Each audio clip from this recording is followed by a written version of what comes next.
அதிகாரம் 11 அதிகாரம் 11 வசனம் 28 சொல்லுகிறது. கவனிங்க. வருத்தப்பட்டு பாரம் சுமக்கிறவர்களே, நீங்கள் எல்லாரும் என்னிடத்தில் வாருங்கள், நான் உங்களுக்கு இளைப்பாறுதல் தருவேன். நான் சாந்தமும் மனத்தாழ்மையுமாய் இருக்கிறேன். என் நுகத்தை உங்கள் மேல் ஏற்றிக்கொண்டு என்னிடத்தில் கற்றுக்கொள்ளுங்கள், அப்பொழுது நான் உங்கள் ஆத்துமாக்களுக்கு இளைப்பாறுதல் கிடைக்கும். சரி, வருத்தப்பட்டு பாரம் சுமக்கிறீங்க. ஆண்டவர் இயேசு கிறிஸ்து என்ன சொல்றாருன்னா, யார் யாரெல்லாம் வருத்தமா இருக்கிறீங்க, யார் யாரெல்லாம் பாரம் சுமந்து இருக்கிறீங்க, மனசுல பாரம், கஷ்டம், வேதனை, கவலை எல்லாத்தையும் சுமந்து கொண்டிருக்கிறவங்க, நீங்க என்னிடத்துல வாங்க. இல்ல எனக்கு எந்த ஒரு கவலையும் இல்லையே, நான் நல்லா தான் இருக்கிறேன், நான் சந்தோஷமா இருக்கிறேன் அப்படின்னா பிரச்சனை இல்லை, நோ ப்ராப்ளம். ஆண்டவர் அப்படிதான் சொல்றாரு. ஆனா வருத்தப்பட்டு பாரம் சுமந்து கொண்டிருக்கிறேன் நீங்க என்னிடத்துல வாங்க. ஏன் ஆண்டவர் அப்படி சொல்றாரு? ஏன்னு சொன்னா, மருத்துவன் யாருக்கு தேவை? டாக்டர் யாருக்கு தேவை? சீக்காளுங்களுக்கு தான் டாக்டர் தேவை. சீக்கிரங்களுக்கு டாக்டர் தேவையில்லை. இப்ப ஆண்டவர் இயேசு கிறிஸ்து என்ன சொல்றாரு? நான் வருத்தப்பட்டு இருக்கிறவங்க நீங்க என்கிட்ட வாங்க. ஏன்னா உங்களுக்கு தான் என்ன வேணும்?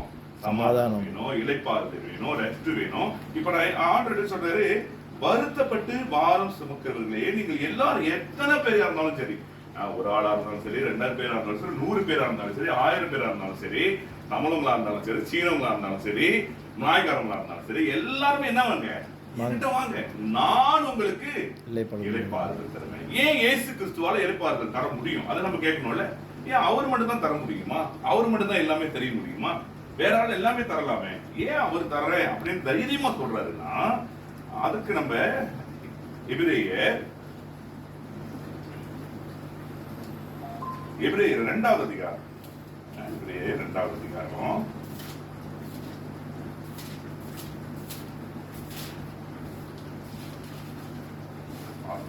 சின்ன பைப் எடுத்துட்டேன். எபிரேயர் 2வது அதிகாரம் வசனம் 18 நம்ம இப்படியாய் வாசிக்கணும். இப்படி வாசிக்க கேளுங்க. ஆதலால் அவர் தாமே சோதிக்கப்பட்டு பாடுபட்டதினாலே அவர் சோதிக்கப்படுகிறவர்களுக்கு உதவி செய்ய வல்லவராயிருக்கிறார். ஆதலால் அவர் தாமே சோதிக்கப்பட்டு பாடுபட்டதினால அவர் சோதிக்கப்படுகிறவர்களுக்கு உதவி செய்ய வல்லவராய் இருக்கிறார். அப்படின்னா என்ன அர்த்தம்? இயேசு கிறிஸ்து கிட்ட வந்து நம்ம வந்து, ஆண்டவரே நான் எவ்வளவு கடந்து போயிட்டு இருக்கிறேன், என்னமா கடந்து போயிட்டு இருக்கிறேன், என்னை ஏமாத்திட்டாங்க ஆண்டவரே, என் கூட உள்ளவங்க என்ன பண்ணிட்டாங்க, எனக்கு துரோகம் செஞ்சுட்டாங்க, என்னை ஏமாத்திட்டாங்க. வேற யாருக்காவது சொன்னா தெரியுமா? இப்ப என்கிட்ட சொன்னா எனக்கு தெரியுமா? எனக்கு தெரியாது. ஆனா இயேசு கிறிஸ்து கிட்ட சொன்னா அவருக்கு தெரியும். ஏன்? அவர் கூட உள்ளவங்களே அவர் ஏமாத்து, அவர் கூட உள்ளவங்களே 30 காசுக்கு அவரை காட்டி கொடுத்துருக்காங்க, அவங்க கூட உள்ளவங்களே ஆபத்து நாட்களில் விட்டுட்டு ஓடி இருக்கிறாங்க. அதனால அவர்கிட்ட சொல்லும் போது அவருக்கு அந்த ஃபீலிங்ஸ் என்ன இருந்தது தெரியும், அவருக்கு தெரியும். ஆண்டவரே நான் ரொம்ப வேதனையில் இருக்கிறேன், என்னால இந்த கால் வலியை தாங்கவே முடியல, இடுப்பு வலியை தாங்கவே முடியல, எனக்கு இந்த தோள்பட்டை ரொம்ப வலிக்குது, இந்த வலியை என்னால யாருக்கிட்ட சொல்லி அழுகுதுன்னு தெரியல. ஆனா அவருக்கு தெரியும். ஏன்? ஏன்னா அவர் சிலுவையில இங்க ஆணி அங்க ஆணி, கால்ல இடுப்புல குத்திட்டாங்க, நிறைய அடிபட்டு காயப்பட்டு அவருக்கு அனுபவம் இருக்குது. அதனால அவருக்கு என்ன தெரியும், நம்ம படுகிற வேதனை எல்லாம் அவருக்கு தெரியும். பசி அவர் அனுபவிச்சிருக்கிறாரு, தூக்கம் இல்ல அவர் அனுபவிச்சிருக்கிறாரு, துரோகத்தை அனுபவிச்சிருக்கிறாரு, அவமானங்களை அவமானிச்சிருக்கிறாரு. ஆண்டவரே என்னோட சொந்தக்காரங்க என்ன மதிக்கவே மாட்டாங்க, இந்த கால் துப்பிட்டாங்க, நீ ஒண்ணு கவலைப்படாதமா, நான் உனக்கு இருக்கிறேன். ஏன் அவர் மூஞ்சிலையும் கால் துப்புனாங்க, அவரையும் அரைஞ்சாங்க. கடவுளை அறையப்பட்டு அவமானப்படுத்தி சிலுவில ஏற்றி, ஆனாலும் அவர் 3வது நாள்ல உயிரோடு இருந்து வந்தார். யாருக்காக? அவர் சொன்னார். இப்ப அவர் சொல்றாரு, வருத்தப்பட்டு பாரம் சுமக்கிறவர்கள் நீங்க எல்லாரும் என்கிட்ட வாங்க. ஏன்னு சொன்னா அவங்க உயிர் தெளிந்திருக்கேன். ஆனா இந்த வசனத்தை வந்து உயிர் தெளிந்திருக்கணும்னு சொன்னார். ஆனா இப்ப நம்ம பார்க்கும்பொழுது எதுக்காக உயிர் தெளிந்திருக்கிறார்? அவரால் முடியும், அவரால் நம்மளுக்கு உதவி செய்ய முடியும். உதவி செய்ய முடியாம ஆண்டு வந்து சொல்ல, நம்ம வந்து இப்ப இந்த டாக்டர் இல்லைன்னா அந்த டாக்டர், அந்த டாக்டர் இல்லைன்னா அந்த டாக்டர், அப்படி இல்லை. ஆண்டு என்ன சொல்ற, எல்லா டாக்டரும் நான் தான், நீ என்கிட்ட சொல்லு, உன்னை படைச்சிருக்கிறேன், உன்னை உருவாக்கி இருக்கிறேன், உனக்கு சுகம் கொடுத்திருக்கிறேன், உனக்கு எல்லாவற்றையும் செய்ய எனக்கு வல்லமை உண்டு, எனக்கு பலன் உண்டு, ஒன்னே ஒண்ணுதான். இப்போ அவர்கிட்ட வரேன், அவர்கிட்ட கேட்போம், நம்ம ஜெபிப்போம். நம்ம ஜெபிக்கிறேன், எடுத்துக்கொள்ளுங்க. இது பாஸ்டர் வந்து ஆயில் எடுத்து உங்களுக்கு ஓகேன்னா சொல்லுங்க, நம்ம கையில மட்டும் பூச்சி தரோம். இது ஒன்றும் இல்லை, இது வந்துட்டு சாதாரண எண்ணெய் தான். உங்களுக்கு ஓகேனா நம்ம கையில மட்டும் தான் பூசுவோம், பூசிட்டு நம்ம ப்ரே பண்ணுவோம். அப்படி இல்லை பாஸ்டர் எனக்கு என்ன வேணாம்னு சொன்னா நோ வரிஸ். ஏன் இப்ப பைபிள்ல வந்துட்டு வசனம் இருக்கு, யாக்கோபு புத்தகத்துல எண்ணெய் பூசி ஜெபம் பண்ணுங்க.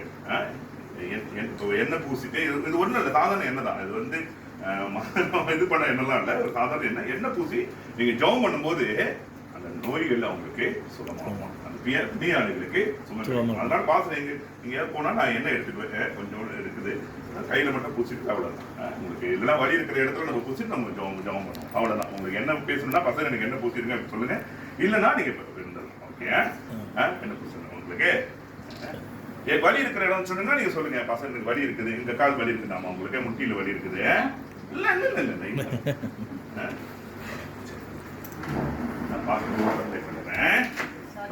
நீங்க என்ன சொல்லுங்க, ஒரு கால் தான் வலி இருக்கு உங்களுக்கு, ரெண்டு கால்லயும் வலி இருக்கு. ஜெபிப்போம்.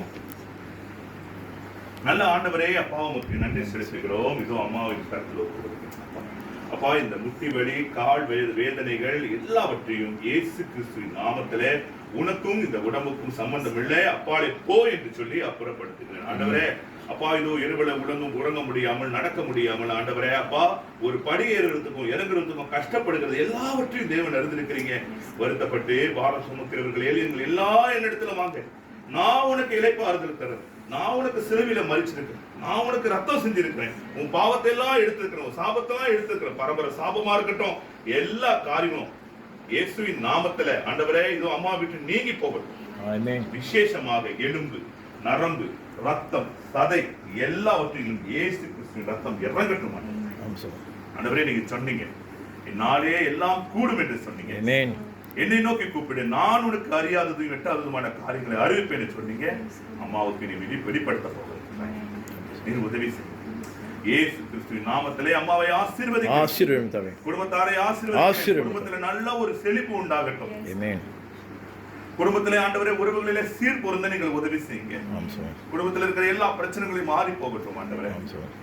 வாயின் வார்த்தைகள் எல்லாம் ஆண்டவரே அப்பா நன்மையான வார்த்தைகளை பேசவும் பெற்றுக்கொள்ளவும் உதவி செய்யும். இயேசு கிறிஸ்துவின் நாமத்திலே அம்மாவை ஆசீர்வதித்து தொடர்ந்து குட்டி இருக்குது. பரவாயில்ல காலில் பரவாயில்ல அந்த கால்மா